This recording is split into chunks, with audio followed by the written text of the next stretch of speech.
Rushing to catch her flight, the businesswoman noticed a beautiful homeless woman with a baby. Taking pity on them, she handed over the keys to her lake house. "I'm flying out for negotiations for 3 months.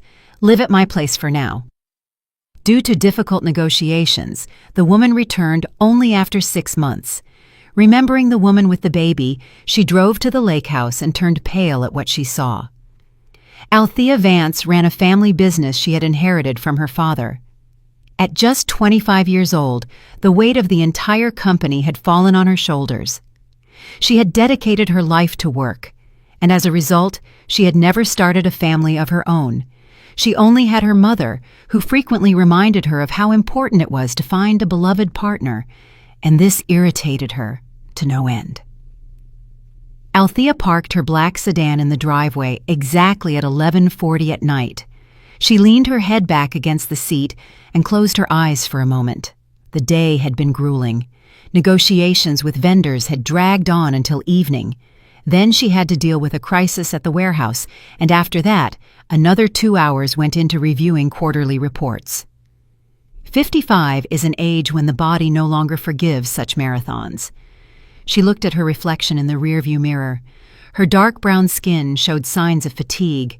There were faint lines near her temples, and her usually sharp professional hairstyle was slightly frayed at the edges. 30 years ago, when her father handed her the reins of the company, she looked completely different. She was full of energy, ambition, ready to move mountains. Now, every day felt like a battle she had to win just to keep the business afloat. Althea got out of the car, pulled her briefcase from the trunk, and headed for the front door. The house greeted her with dim light in the hallway and silence. No, not complete silence. From the kitchen came the low murmur of the television. Kicking off her heels and hanging up her coat, Althea walked into the kitchen. As expected, her mother, Beatrice Vance, was sitting at the table. A cup of half-finished tea stood before her, and her gaze was fixed on the TV screen, which was showing some health program. "Almost midnight again, and you're just getting in from work," Beatrice said without even turning her head.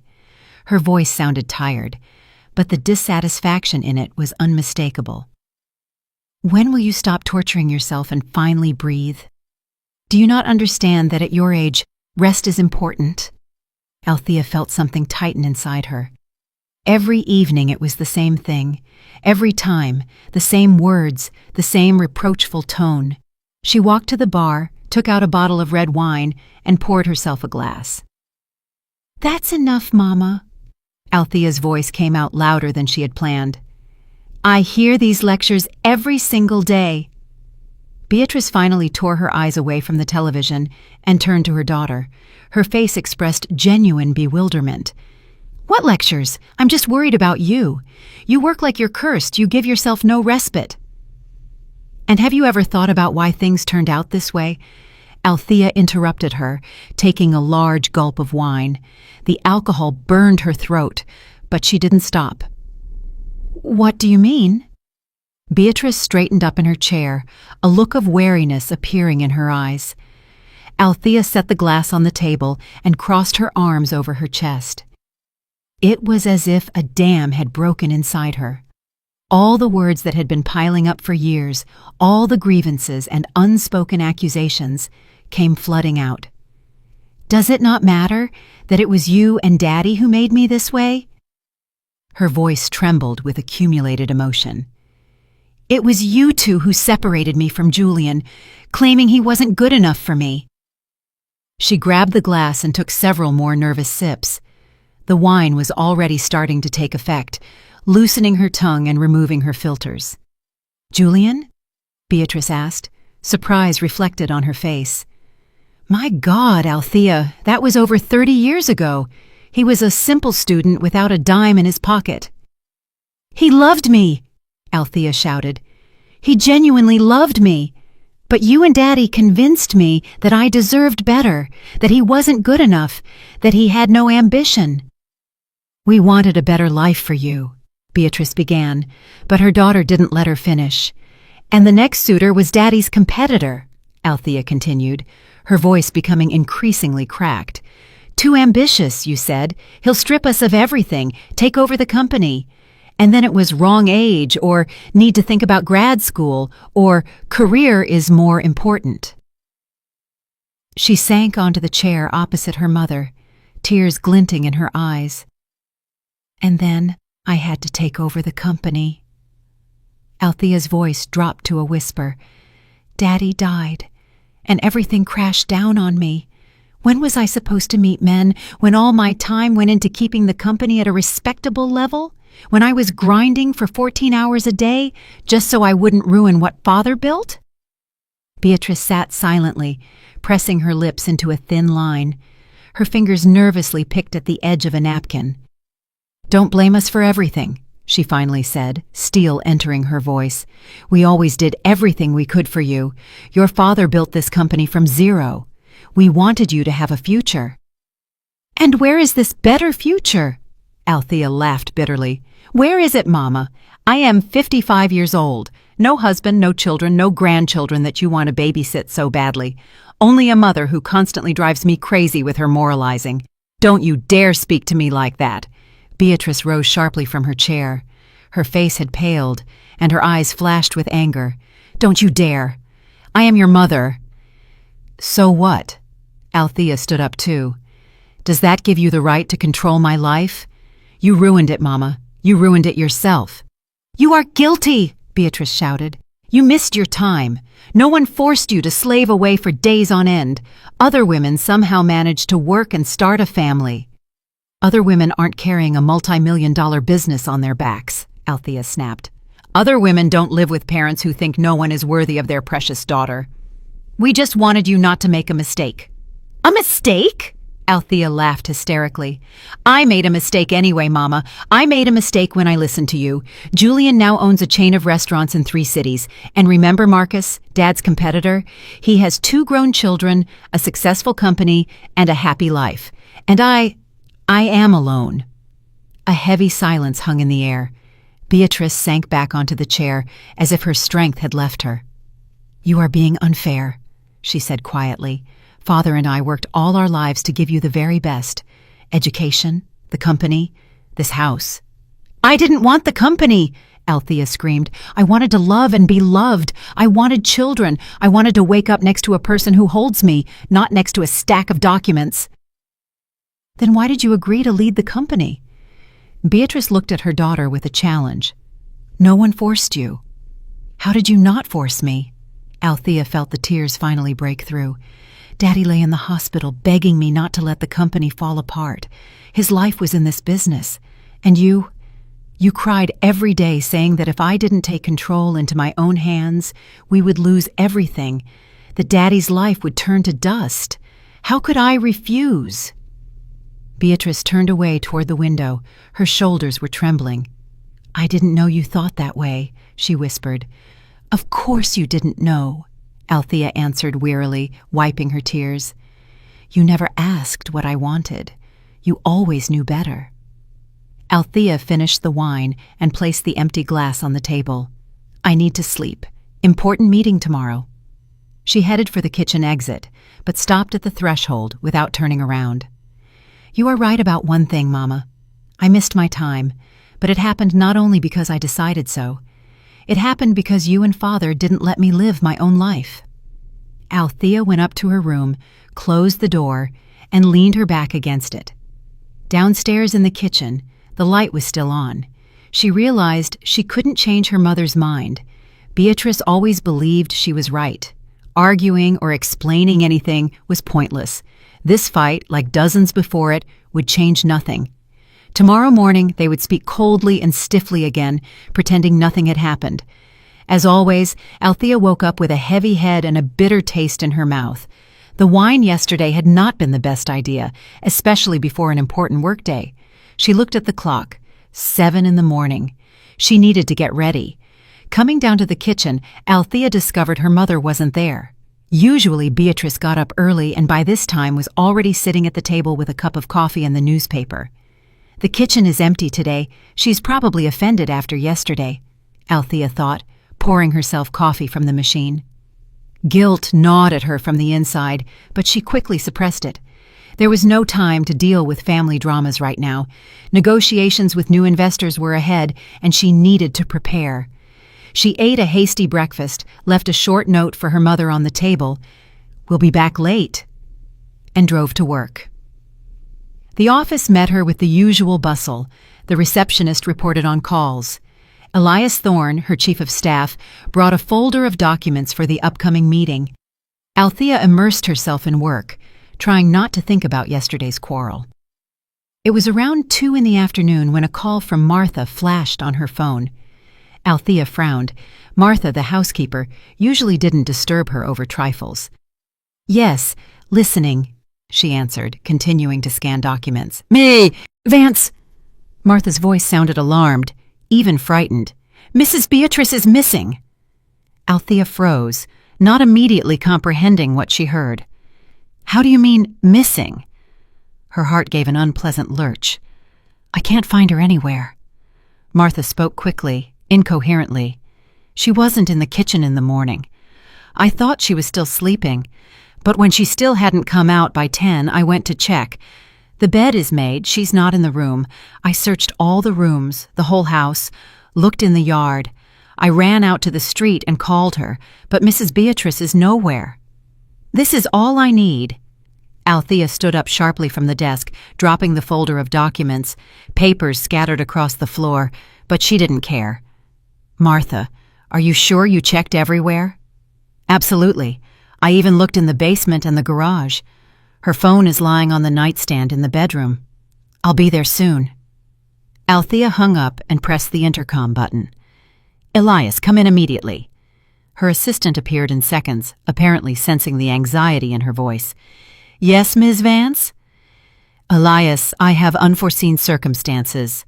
Althea was already gathering items into her bag. Her hands were trembling slightly. "My mother is missing. I need to handle the search immediately. Reschedule all meetings." "Missing? How?" "I don't know." Althea cut him off sharply. "The housekeeper says she hasn't been home since morning." Elias Thorne had been with Althea for 10 years. In that time, they had become not just boss and subordinate, but almost friends. He saw her tense face and understood the seriousness of the situation. "Ms. Vance, can I help with anything? Maybe organize a search party? Or drive with you?" Althea thought for a second, but shook her head. "Not yet. If I need your help, I'll call." She grabbed her bag and coat and practically ran out of the office, leaving a bewildered Elias standing in the middle of the room. On the drive home, Althea replayed all possible scenarios in her head. Where could her mother be? Could she really have been so offended by yesterday's words that she decided to leave? But where? Braking sharply at a traffic light, Althea dialed the number of Elizabeth Barnes, an old friend of her mother's. "Hello," answered a cheerful female voice. "Mrs. Barnes, it's Althea. Is my mother with you?" "No, Althea, honey. Why, did something happen?" Wariness appeared in the woman's voice. "No, everything is fine," Althea lied, not wanting to raise panic prematurely. "I just wondered where she went. Maybe she called you today?" "No, dear. Beatrice and I spoke the day before yesterday. She invited me for tea next week. Is something wrong?" No, everything is good. Thank you." Althea hung up and dialed the next number. Valentina, another friend, also knew nothing. Moreover, she was surprised by the call. "Althea, isn't Beatrice home? Strange. We talked on the phone yesterday. She was planning to tend to the flowers in the greenhouse today. Said she hadn't taken care of the roses in a long time." "Thank you, Mrs. Valentina. If she happens to call you, please let me know immediately." "Of course, child, you're scaring me. Is Beatrice okay?" "Yes, we just missed each other," Althea lied again, and disconnected. Suddenly, it hit her. The cemetery.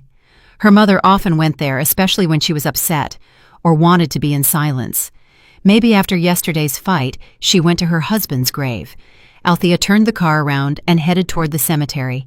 The drive took 20 minutes, which felt like an eternity. Anxious thoughts swarmed in her head. What if Mama felt unwell? What if something happened to her?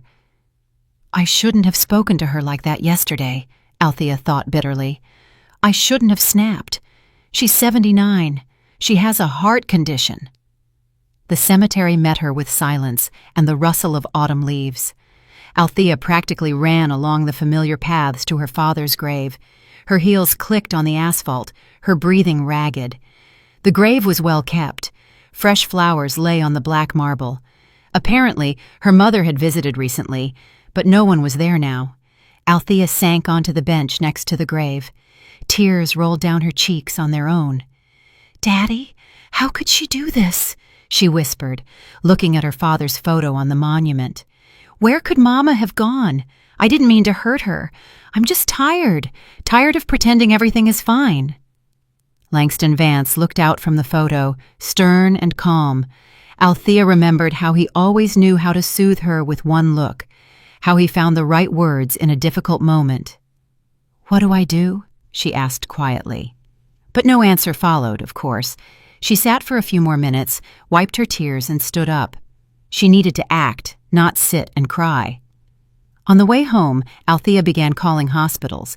She was shaking at the thought that her mother might have been in an accident or had a heart attack. "Good afternoon. Did you have any women admitted today, approximately 79 years old?" "Beatrice Vance." "1 minute, let me check. No, we don't have such a patient." She called 4 hospitals. No results. Then Althea drove to the police station. The desk sergeant met her without enthusiasm, clearly busy with his own affairs. "I want to report a missing person," Althea said firmly. "Have a seat. When did the person go missing?" "This morning, or possibly during the night." "You don't know for sure?" The officer looked up at her. "This morning. I understand that legally you might wait, but she is 79. Althea's voice trembled. "She has heart problems." "All right, let's file a report." The officer took out a form. Name, age of the missing person. Beatrice Vance, 79 years old. Description? Well-groomed black woman. Althea tried to recall all details. Average height, about 5'5". Gray hair, usually wears it in a bun. Brown eyes, wears reading glasses. What was she wearing? I don't know. I left early in the morning, didn't see her. Does she have memory problems? A tendency to wander? No. Althea shook her head. No memory problems. She was always of sound mind. Maybe there was a conflict? A reason why she might have left? Althea fell silent. Yesterday's fight floated up in memory in full color. We had a disagreement last night, but that's no reason to disappear. I see. The officer wrote something down. Leave your contacts. We will look into it. But usually in such cases, people return on their own. Perhaps your mother just wants to teach you a lesson. Teach me a lesson? Althea felt anger boiling inside. She is 79, not 17. Nevertheless, it happens, the officer replied calmly. Go home, wait. If she doesn't appear in 24 hours, we will activate a wider search. Althea left the precinct, feeling devastated and helpless. She returned home, where a worried Martha had already turned on all the lights, as if bright light could help bring the missing mistress back. Nothing? The housekeeper asked hopefully. Nothing. Althea walked into the living room and sank onto the sofa. Maybe she went to one of the relatives? She has no close relatives except me, Althea answered wearily. Martha, did you notice anything strange in her behavior lately? No, Ms. Vance. Mrs. Beatrice was as usual. True, the last few days she seemed a bit thoughtful, but I didn't attach any importance to it. Althea took out her phone and started calling hospitals, morgues, and urgent care centers again. With every negative answer, the panic grew. In the evening, Elias called. Ms. Vance, how are things? Has your mother been found? No. Althea's voice sounded hollow. Elias, cancel all my meetings for tomorrow too. I can't think about work when I don't know where my mother is. Of course. Maybe organize an announcement or hire private detectives? Detectives? Yes, that's a good thought. I'll handle that first thing in the morning. Althea didn't sleep all night. She sat in the armchair in the living room, wrapped in a blanket, staring at the phone, hoping it would ring, that her mother would call and say everything was fine, that she just wanted to be alone. But the phone was silent. The same thought spun in her head. What if I never see her again? What if the last words we said to each other were full of anger and resentment? Althea closed her eyes, and tears flowed down her cheeks again. For the first time in many years, she felt so helpless. She could control the company, close deals, solve problems, but how to find a person who simply vanished? 3 days passed since Beatrice's disappearance, and Althea felt like she was slowly losing her mind. The police were working, but without much enthusiasm. Too many missing people, too few resources. Every day she called the precinct, and every day she got the same answer. Operational search measures are underway. Please wait. Althea sat in her office, staring out the window at the gray autumn sky. Untouched documents lay on the desk before her. The computer was on, but she couldn't force herself to work. Every time she tried to focus on numbers and reports, her mother's face floated before her eyes. The door to the office opened quietly, and Elias entered with another folder of papers. "Ms. Vance, you need to sign—" "Elias," Althea interrupted him without taking her eyes off the window. "Do you know any good private investigators?" Her assistant froze in the doorway. "Private investigators? You want to hire a private eye?" "The police work too slowly. I need a professional who will focus only on this case." She finally turned to him. Elias noticed the dark circles under her eyes, the pallor of her face. "Do you have contacts?" "There is one man," Elias nodded. "Silas Grange. Used to work in homicide, then went into private practice. Very meticulous and reliable. My brother went to him a couple of years ago when tracking down a debtor. Found him in a week." "I need him, urgently." Althea reached for her phone. "Give me his number." Half an hour later, Detective Silas Grange was sitting in her office. A man of about 50 with piercing gray eyes and calm manners, he inspired confidence. He took out a notepad and pen. "Mr. Grange, I need your help," Althea began, trying to speak confidently, though her voice betrayed a tremor. "My mother disappeared 3 days ago." "Tell me in detail. When did you see her last?" "In the evening, the day before the disappearance. We argued." It was hard for Althea to admit this aloud. "The next morning I left for work early, didn't see her, and in the afternoon the housekeeper called and said Mama wasn't home." "What was the cause of the argument?" Althea clenched her fists. "I accused her of ruining my life, said that because of her I have no family. It was stupid, I shouldn't have—" "Ms. Vance," the detective interrupted gently, "I'm not judging you. I need facts to understand what might have happened. Could your mother have left under the influence of emotions?" "I don't know." Althea ran a hand over her face. "She was offended, that's for sure. But to just pick up and leave? She's 79. She has a heart condition." "Does she have relatives, friends she could turn to?" "I called everyone. No one has seen her. Friends say she didn't call." Silas Grange wrote down every word. "Money? Documents? What did she take with her?" "Nothing." Althea felt a lump rising in her throat. "Passport is in place? Phone is at home? Money too. The housekeeper says she didn't even take her favorite purse." "That is strange," the detective frowned. "Usually people planning to leave take documents and money.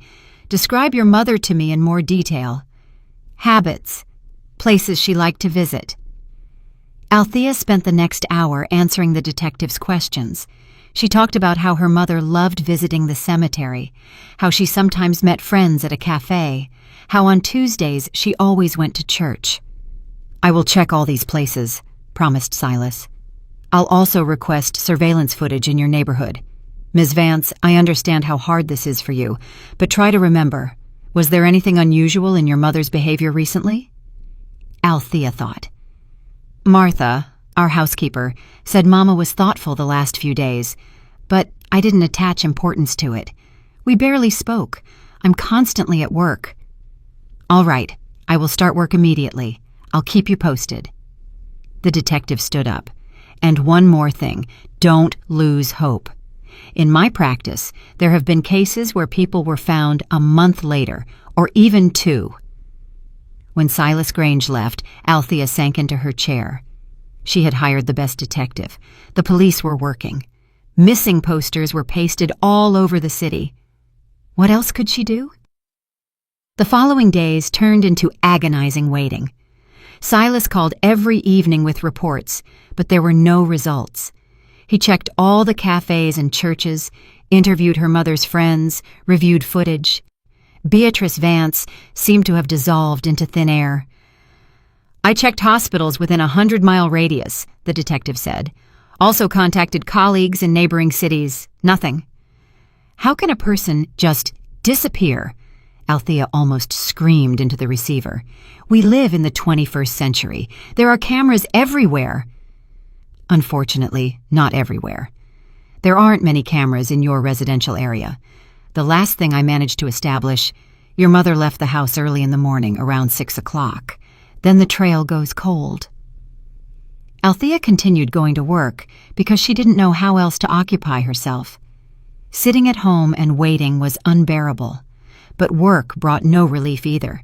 She conducted negotiations, signed papers, met with partners, but all this happened as if underwater, in some unreal fog. "Ms. Vance, do you hear me?" The voice of a partner on the video call returned her to reality. "Yes, sorry. What were you saying?" "About the delivery deadlines. Do you agree with the proposed dates?" Althea looked at the screen, but the numbers and charts blurred before her eyes. "Yes, I agree. Elias will prepare the documents." When the connection cut off, she dropped her head into her hands. Her thoughts constantly returned to her mother. What if Beatrice left precisely because of their fight? What if the last words Althea said to her were so cruel that her mother decided, no, she couldn't even think about that? "Ms. Vance." Elias walked into the office with coffee. "Drink. You've eaten almost nothing all week." "Thank you." She took the cup, but didn't even touch the drink. "How are the searches? Has anything moved forward?" "No results." Althea's voice was lifeless. "Grange is working day and night, but nothing. I don't know what to do anymore." Elias sat on the edge of the desk. "Maybe we should cancel the meeting with the investors, or move it a few weeks later. You aren't in a state to lead such serious negotiations." Althea sharply raised her head. Meeting with investors. She had completely forgotten. It was the most important deal of the year. The future of the company depended on it. "Right. The flight is today." "Elias, what time is it?" 2:30, and the flight is at 6, the assistant reminded her. "So the flight is in 3 hours. Althea grabbed her head. "God, I haven't even packed." "Ms. Vance," Elias said gently, "I can go alone, or we can reschedule. You don't have to." "No." She stood up abruptly. "I'm useless here anyway. The detective is working. The police are working. I'm just getting in the way, calling every 2 hours. The deal will happen. It's too important for the company. But if anything happens, Martha will be at home. She'll let me know if Mama shows up." Althea was already gathering documents into her bag. "I'll leave her all the contacts, and Silas Grange's too." "Are you sure?" Elias looked at her with doubt. "Negotiations will last more than a week, maybe 2. "I'm sure," Althea said decisively, though inside everything clenched with fear. To leave now when her mother was missing, it felt like betrayal. But the company, 200 people worked there. 200 families depended on her decisions. "Elias, order a car to the airport. I need to stop by the house, grab my things." "Okay, then see you at the airport." "Yes," she nodded, and they exchanged tense glances. At home, Althea packed a suitcase in a rush. Martha bustled nearby, helping fold clothes. "Ms. Vance, what about Mrs. Beatrice?" the housekeeper asked with anxiety. "Martha, I have a very important request for you." Althea stopped and took the woman by the hands. "If Mama appears, if there is any news, call me immediately. Any time of day or night. Understood?" Of course. Don't worry, I will right away. Here is the detective's number. Here is the precinct number." Althea wrote on a piece of paper. "If something happens and I'm not reachable, call them. You will return, right?" A plea sounded in Martha's voice. "Of course I'll return. Maximum 3 months." But even saying these words, Althea felt her heart constrict with pain. She called Silas Grange right from the car on the way to the airport. "Detective, I am forced to leave on a business trip for 3 months, but I will be reachable 24 hours a day if you find out anything at all." "I understand, Ms. Vance. Don't worry, I will continue the search. I have a few more leads to check." "What leads?" She gripped the phone. "Too early to say. Don't want to give false hope, but I am working. Rest assured." Althea walked hurriedly through the airport parking lot, dragging her suitcase behind her.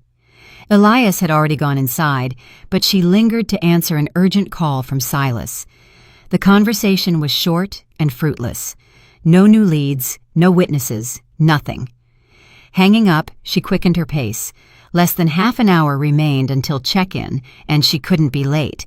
The investors wouldn't wait if she missed the flight. Near the entrance to the terminal, she noticed a woman, young, maybe 30, with a child in her arms. They were sitting on a concrete barrier. Something about this picture made Althea stop. The woman was dressed in a worn coat, clearly not her size. Her hair was disheveled, but her face was surprisingly beautiful, with regular features and large, dark eyes. And the baby in her arms, quite tiny, was wrapped in a thin blanket, clearly insufficient for the autumn weather. Althea was going to walk past. She had no time. She needed to hurry. But something forced her to linger. Maybe it was the woman's eyes, tired but full of some quiet dignity, or the way she tenderly pressed the child to herself, trying to warm him with her body. "Excuse me." Althea stepped closer. "Is everything okay?" The woman flinched and raised a wary gaze to her. "Yes, everything is fine," she answered quietly, instinctively pressing the baby tighter to her chest. "Forgive the intrusiveness, but do you have a place to stay?" The woman fell silent for a moment, as if debating whether to tell the truth to a stranger. Then she lowered her gaze. "Not right now, but we'll manage." Althea looked at the child, a boy, judging by the blue hat, sleeping with his face buried in his mother's shoulder. He was no more than a year old, and suddenly a thought flashed in Althea's mind. What if my mother is sitting somewhere like this too, lonely and helpless? What if someone is walking past her just as indifferently as most people are walking past this woman right now? "Listen." Althea dug in her purse and pulled out a set of keys. "I have a lake house upstate, about 40 miles from here. I'm flying away for a long time, several months. The house is empty. Do you want to live there?" The woman looked at her with such disbelief, as if Althea had offered her $1 million. "What? But why? You don't know me, and that matters." Althea held out the keys. "You have a small child. He needs a roof over his head. I have that roof, and right now no one needs it." I can't just take it." The woman was clearly bewildered. "This is too much." The baby in the woman's arms stirred and started crying softly. The mother began to rock him, and Althea saw her hands trembling, from cold or from fatigue. "I am flying away for negotiations for 3 months. Live at my lake house for now," Althea repeated, offering the keys again. 3 months? The woman still hesitated to take the keys. "But why are you doing this?" Althea thought about it. Indeed, why? She wasn't used to spontaneous decisions, especially like this. Letting a stranger into her home was reckless, but something inside told her it was right. "Because," she stumbled, "because my mother is missing right now, and I don't know where she is, or if she is okay. And I want to believe that if she is somewhere in need of help, someone will be nearby and help her, like I am helping you now." The woman slowly reached out and took the keys, her eyes filled with tears. "Thank you," she whispered. "I don't even know what to say. My name is Sienna, and this is Leo." "Althea," she introduced herself. "Listen, I need to run. I'm late for my flight, but I'll call my driver right now. He will take you." She dialed the number of Dante, her regular driver. "Dante, are you still in the parking lot?" "Yes, Ms. Vance. Did something happen?" "A woman with a small child is coming to the terminal entrance right now. Her name is Sienna. Drive them to the lake house, please." "To the lake house?" Surprise sounded in Dante's voice. Yes, Althea quickly dictated instructions. And buy them everything they need. Groceries for the start, clothes for the child. It's clear they need everything. Baby food, diapers, whatever babies need. Understood. Everything will be done, Ms. Vance. Pulling up now. Althea turned to Sienna. You will be driven. There is everything necessary at the lake house. Linens in the closet in the bedroom, dishes in the kitchen. The heating is electric. You'll figure it out. I don't know how to thank you. Sienna looked at her as if seeing an angel. You saved our lives. Don't exaggerate. Althea smiled, though her soul was heavy. Just helped. She had already turned to go when Sienna called out to her. Althea, I hope they find your mom. They definitely will. Althea nodded, unable to say another word, and hurried into the terminal. At the check-in counter, Elias was already waiting for her nervously. Ms. Vance, where were you? 3 minutes until check-in closes. Sorry, got held up. She handed her documents to the agent. While they processed the luggage, Elias didn't take his studying gaze off her. Did something happen? No, yes. I just gave the keys to the lake house to a homeless woman with a child. Elias stopped dead in his tracks. You did what? Gave the keys to the lake house. Althea repeated calmly, taking her boarding pass. They will live there while I'm gone. But Elias was clearly trying to find words. Aren't you afraid to let strangers into the lake house? You don't know her at all. What if she, I don't know, steals something or turns it into a drug den? Althea stopped and looked at him. No, I'm not afraid. The woman isn't guilty that her fate turned out this way. I'm sure she's good. Where does such confidence come from? Elias shook his head. Ms. Vance, you were always cautious in business, vetted every partner. And here, I just felt that I needed to help, Althea interrupted him. There were no lies in her eyes, Elias, only exhaustion and fear. And that baby, he was cold. How could I walk past? Elias sighed. All right, hope you're right. If only, because I don't want to deal with the consequences if you made a mistake. They passed through security and headed to the boarding gate. The waiting area was crowded and noisy. Althea sank into a chair, feeling fatigue roll over her. The last week had squeezed all the strength out of her. You're worried about your mother. That's why you helped that woman, Elias asked quietly, sitting down next to her. I don't know, Althea answered honestly. Maybe I just wanted to do something good. Maybe it's some form of atonement. Atonement? For what? For being a bad daughter, for the fact that the last words I said to Mama were cruel, for the fact that I am flying away now instead of staying and searching for her. You are not a bad daughter. Elias shook his head. You are doing what you must. Must. Althea chuckled bitterly. I've been doing what I must all my life. And here is the result. Mama is missing. I have no family, just endless work. Boarding was announced. They stood up and headed to the gate. In line, Althea checked her phone again. No messages from Martha or the detective. On the plane, she settled by the window. Elias sat next to her and took out his laptop. Let's go through the presentation one more time, he suggested.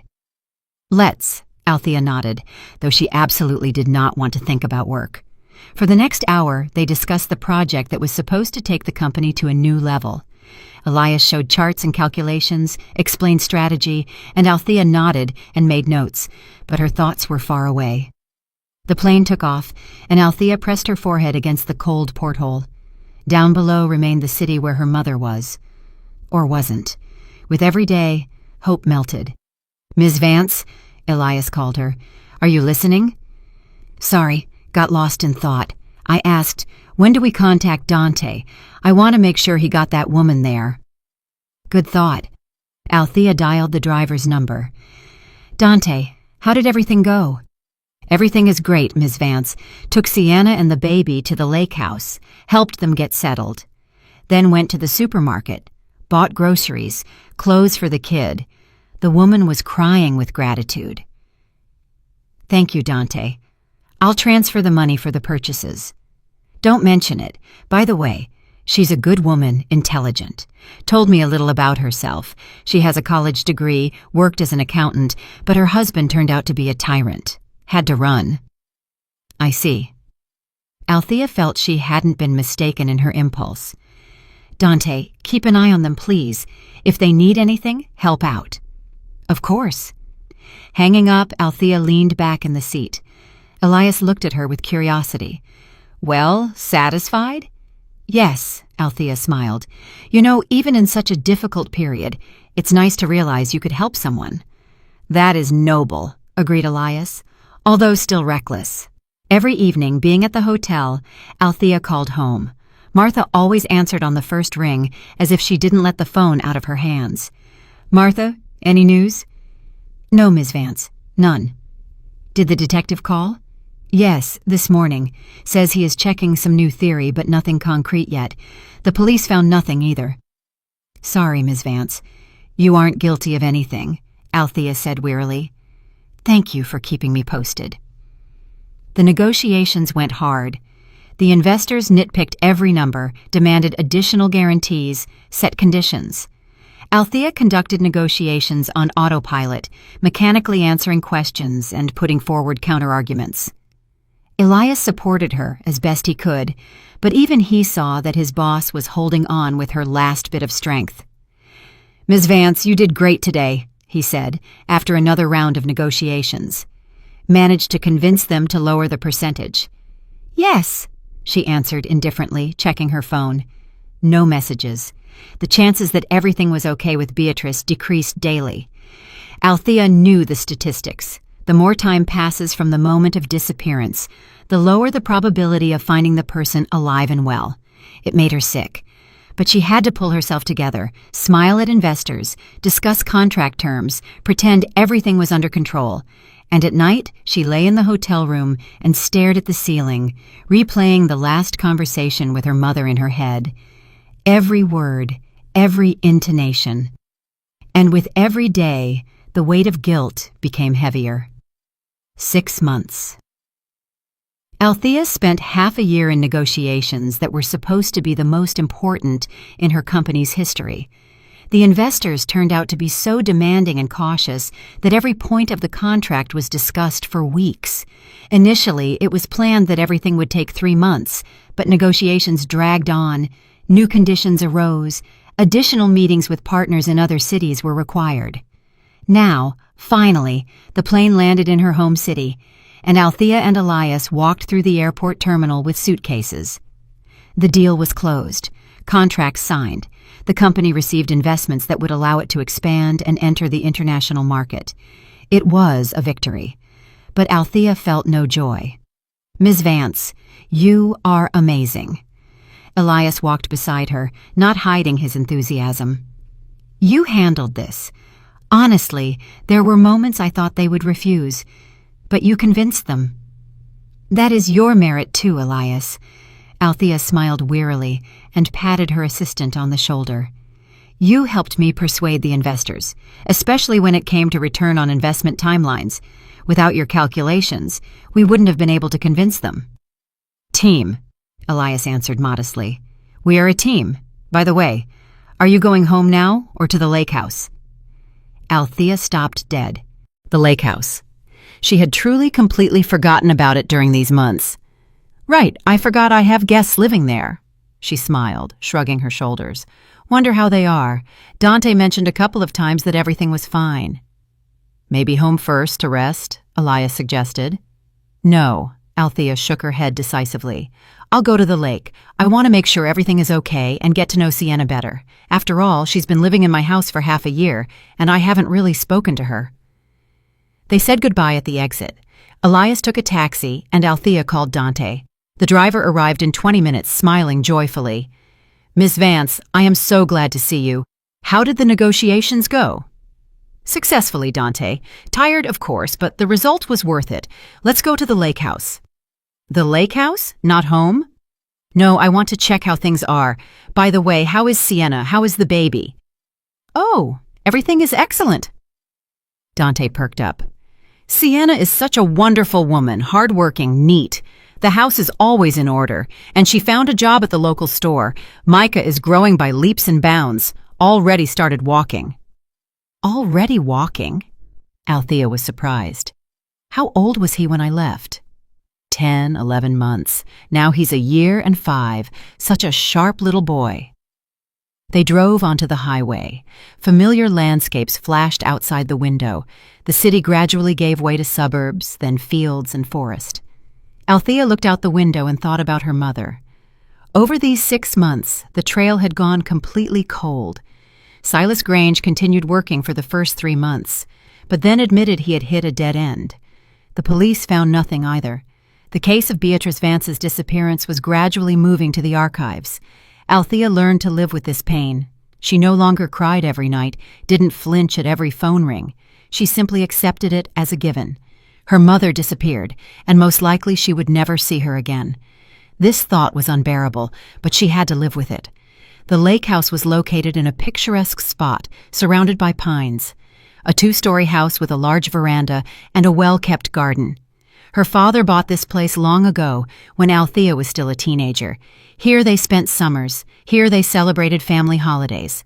After her father's death, Althea almost never came here. Too many memories. The car turned onto the familiar country road.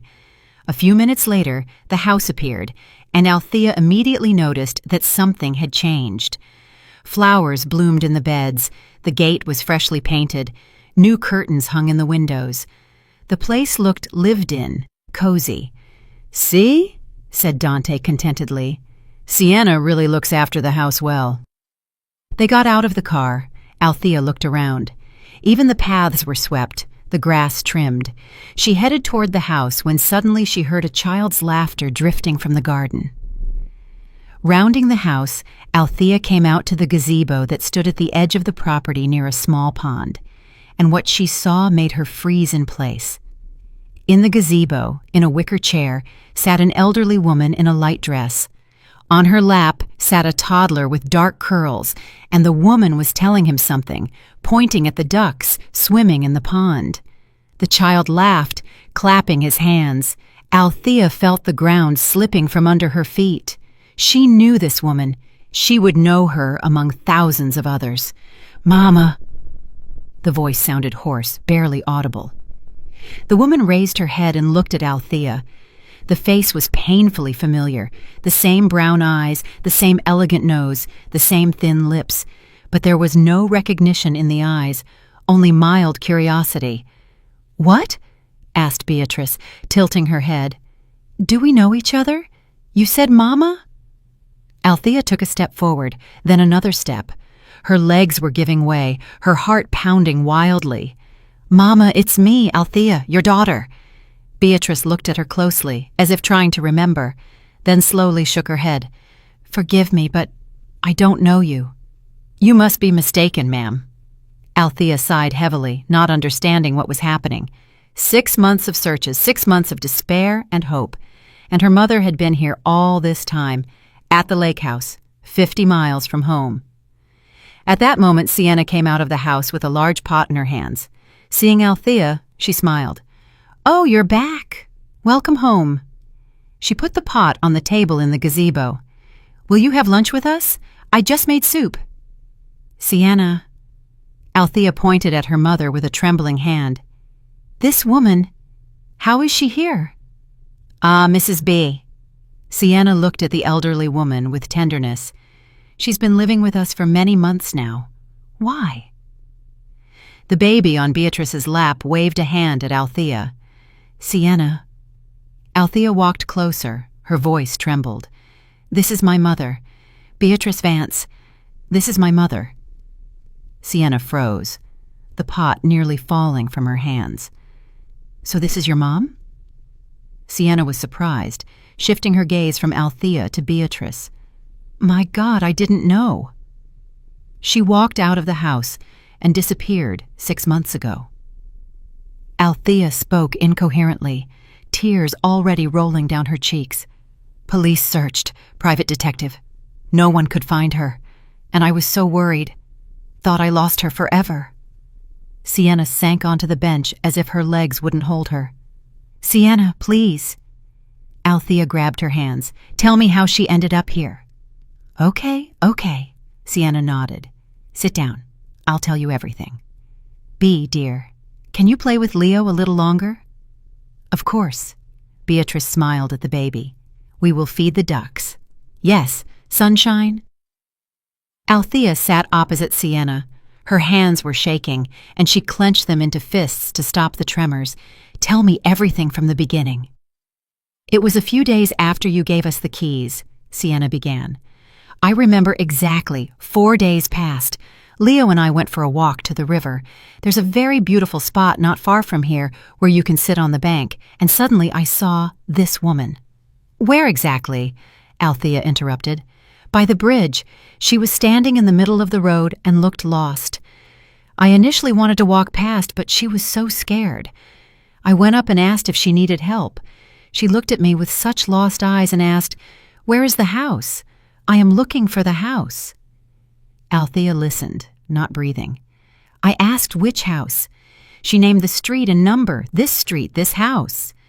Sienna pointed to the lake house. I was shocked. I said, "Well, I live in this house. Come on, I'll walk you."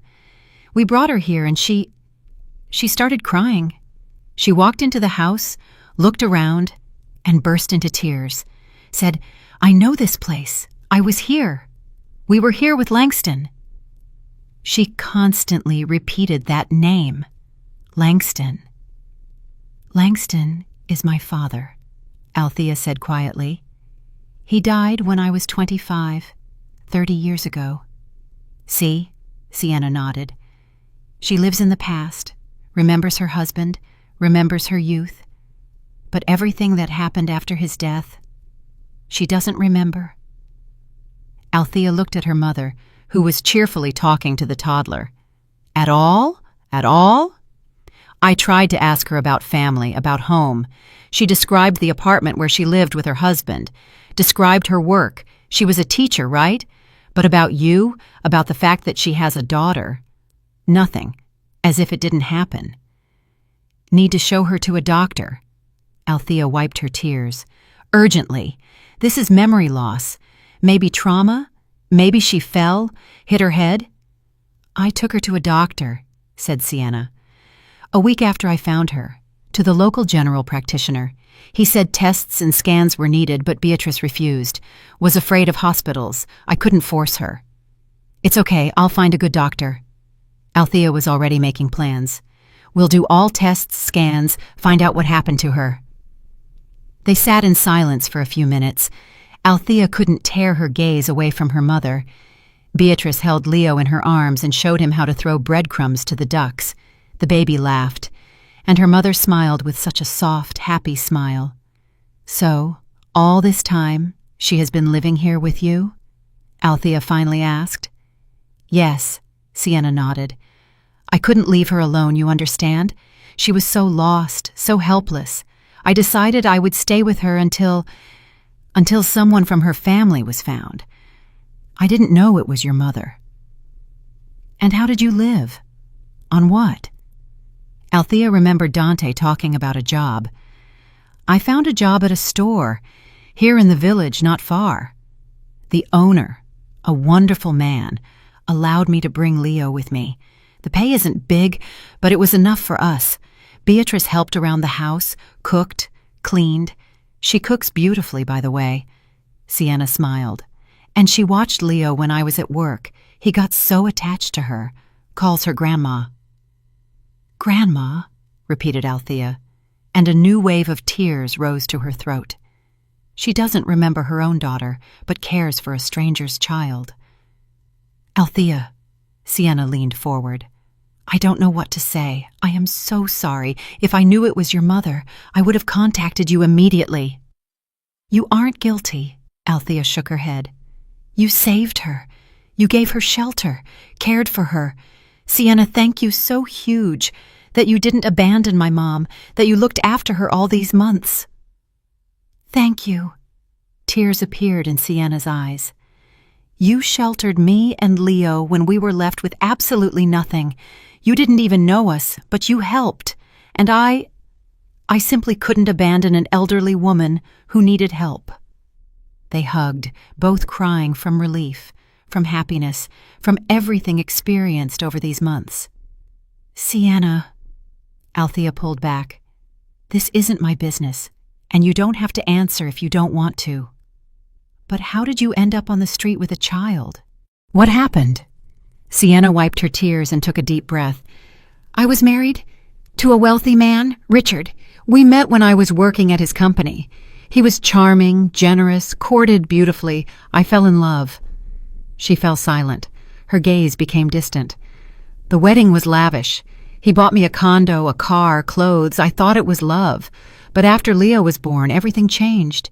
He started getting jealous of the baby, said I was giving him too much attention, and then he started hitting." "God," whispered Althea. "At first rarely, then more and more often. He controlled my every step. I couldn't leave the house without his permission, couldn't call friends. My parents died, and my brother lives overseas. I was all alone, and I was afraid he would kill me, or even worse, do something to Leo." Sienna ran a hand over her face, brushing away new tears. "I saved money little by little, hid it, saved for 6 months. And when I saved enough for a bus ticket, I ran, just took Leo and left while he was at work. Went to the station and got on the first bus that was leaving. Didn't even know where it was going. Just went wherever my eyes looked, and then met you." "Is he looking for you?" asked Althea. "I don't know. Probably. The store owner hired me off the books, so Richard couldn't find me through databases." Althea thought, "You know, Sienna, let's switch to first names. I think after everything we've been through, it's appropriate." "Okay," smiled Sienna. "I have a proposal." Althea looked her in the eyes. "I want to offer you a job in my company, on normal terms with official registration and a good salary. You said you worked as an accountant." "Yes, but—" "No buts. You saved my mother, cared for her when I didn't even know where she was. I am the one who should be grateful to you, and also, I want to take you all home.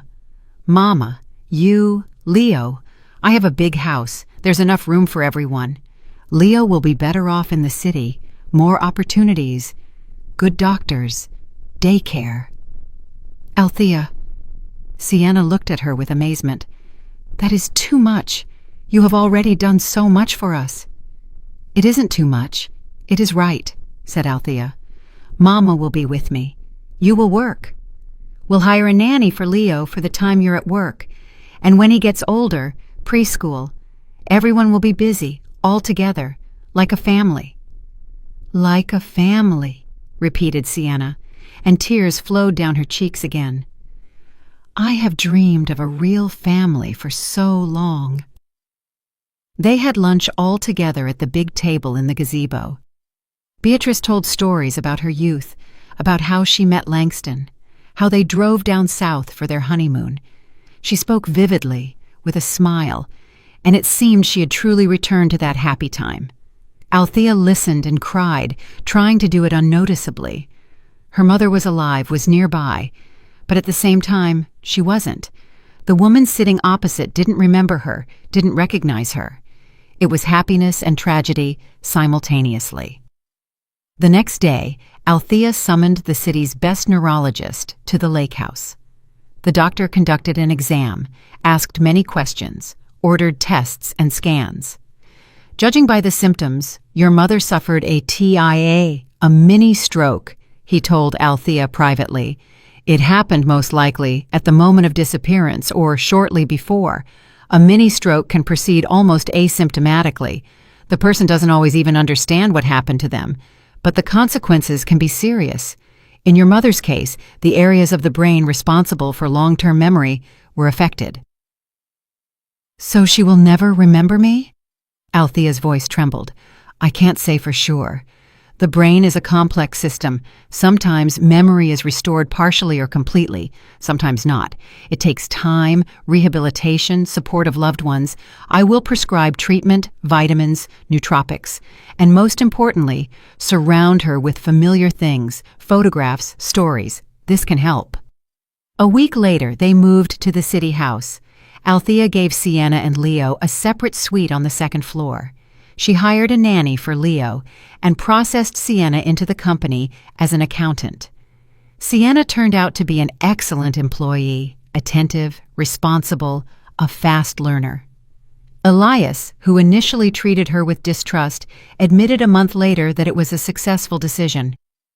Leo, while his mom was at work, stayed home with the nanny and Beatrice. The elderly woman grew attached to the boy and cared for him with such tenderness that the nanny often joked, "I have nothing to do here. Mrs. Beatrice does everything herself." Gradually, very slowly, memory began to return. First, Beatrice remembered her friend Elizabeth, then the address of the house where she lived with her daughter. Then Althea herself. It happened 3 months after the move. Althea came home from work, and her mother met her at the threshold with a smile. "Althea, my daughter," she said simply. "How I missed you." And they hugged, both crying from happiness. Beatrice didn't remember the details of the last 30 years, but she remembered the main thing, that she had a daughter whom she loved. Now they all lived together in the big house.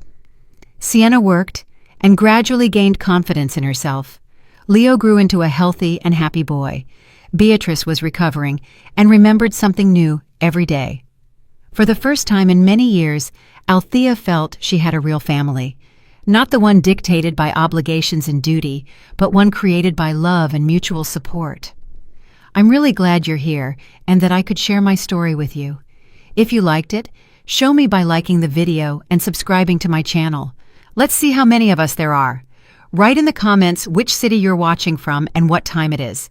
I'm so curious to know where all you wonderful people are tuning in from.